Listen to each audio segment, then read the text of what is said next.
George Eliot's novel may not suit you. If you're looking for fast-paced action, this is not the place for you. However, if you enjoy small town atmosphere with lots of intrigue and talk about relationships, and if you find rewarding discovery of small details that make you understand characters better, subtle humor, or deep diving into references, this is just perfect. So, first, why would you need tips for reading Middlemarch? I mean, you either love it or hate it. It is that simple, right? Well, yes and no, because there are novels who may not be your love at first sight, but you may actually enjoy them if you learn how to approach them. For classics, that may be even trickier if there are things you don't know about the time period they were written in. There are things that an author wouldn't bother explain for the reader at the time, but for the modern reader, perhaps they don't make any sense. So, understanding a decision a character makes, for example, may be difficult if you don't know, for instance, that a couple was never actually alone before getting married in the Victorian era. So that makes the decision of marrying very difficult. That is just a small example, but if you don't understand something like that, as I said, a decision a character makes may seem bizarre. With that being said, I'm Maria from Read Fine Books. Let's dive into how to read and love Middlemarch. The first thing I would like to say about Middlemarch is you should expect there to be references you don't understand. They will have been popular at the time, so the author doesn't explain them, but of course, for you as a modern reader, they make no sense, most probably. You can go two ways about this. Either start Googling a lot and you will go down a rabbit hole of references, or just ignore them and possibly miss out on some key things about characters, on some key things about humor, or you may ignore them altogether and possibly miss some funny stuff, miss some references about the characters. You may not get the deeper understanding of this novel you want to get. My approach for now has been the middle path. I love to go searching references. I love to go down that rabbit hole and just find more and more things to read and understand about the novel, but sometimes there really isn't enough time for that. Sometimes you just want to move on and infer the meaning from the context, and that is just fine. What I will do is reread Middlemarch again.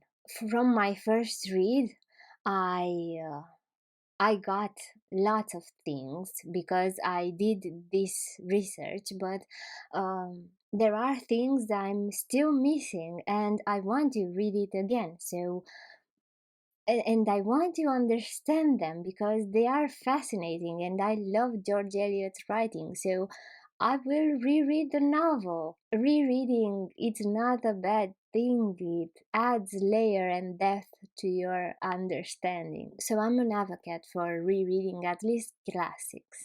But as I said, the best approach, I think, is half and half. Sometimes search for the references, sometimes just infer them from the context, and you'll be just fine. The next thing I'd love to say about Middlemarch is that you need to be prepared for stories to go nowhere. When the novel was first published, it was published in installments. That means that you got some chapters in December, and you had to wait a month or two or maybe three to get the next chapters. This serializing at the time was very popular, and it has lots of advantages but disadvantages as well. One of the biggest disadvantages is that you have plot build-ups that end up forgotten. They are there to build suspense from one installment to the next, but they aren't very well integrated in the whole story. Now, I don't usually mind them. Not at all, because for me they are just a means of understanding a character more, for example, even if his actions have no consequence in the next installments. They are just a way to understand the character better, build his personality better. So I just enjoy them. Now, this may bother you, but there is no way around it, so just be prepared that that may happen. The third thing I would advise is to do not rush. Read the novel as it was intended, maybe serialized. Middlemarch was originally published in 8 volumes from December 1871 to December 1872. So reading this way will allow you to savor it. It will allow you to take your time, fall in love with the characters, enjoy George Eliot's references, and really, really think about it.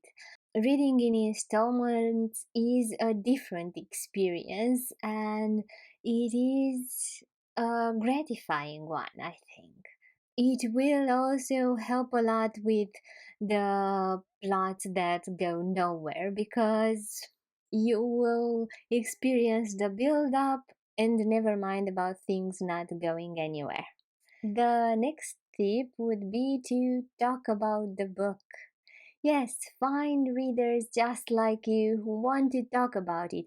If you all read it in installments, it is even better. Think about why things make you mad, why things make you laugh, which things you enjoyed and which you did not. Talk about everything with another reader. Enjoy the experience of reading just the way it was originally intended for this book to be experienced, because, as I said, it was intended to be talked about.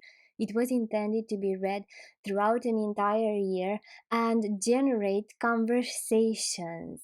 This will also help with questions you have about the period, because other readers may have them too.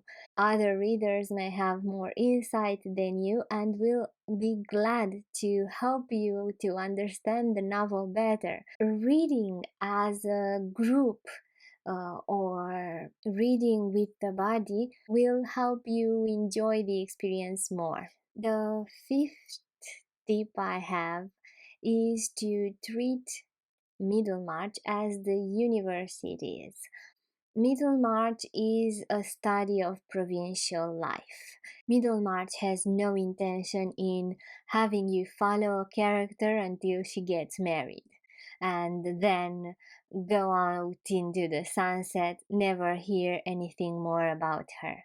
This is a study of a town. In this town, you have lots of characters. You have people's lives that are interwoven.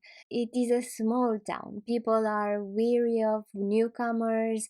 Everyone knows everyone else, but they also don't interact too much with people out of their social class. So it is, in a way, a form of letting you understand how life was back then. A life with deception, love stories, and marriages, but also bad marriages, lies, things you wouldn't get from Jane Austen, for example. This is real life.